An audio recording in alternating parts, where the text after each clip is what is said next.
So they're the ones being brave, they're the ones stepping outside of their comfort zone and talking about it and failing and talking about it, because it's not failure, it's just learning how not to do it. Do it a different way. So if you don't have that buy-in at the top of whatever the organisation is, you're always going to get a disparity between just working at the lower levels, because they're going to be looking up and going, well, you're not doing that, so why should I?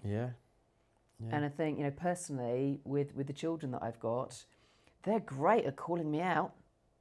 And it's like, yeah, you're absolutely right. I learn as much from my children as they do from me.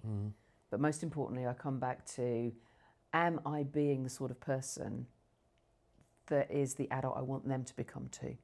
Someone that just goes, yeah, the freedom, the courage, the authenticity.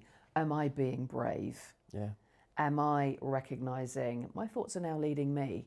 Let me swap that back around and pick up the reins myself. Don't do as I say, do as I do, because that's so much more powerful.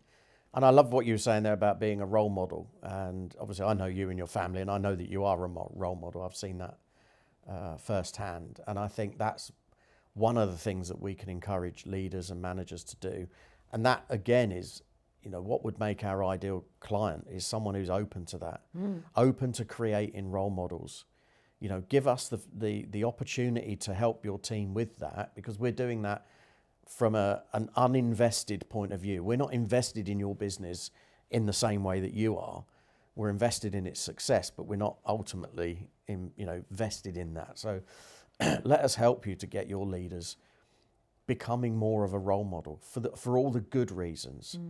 And that will attract younger people into the business. And back to that point, we're talking about anxiety, will help people to ease their anxieties, at least in the workplace, and at least have a place where they can go to their managers and trust, the conversations they're having.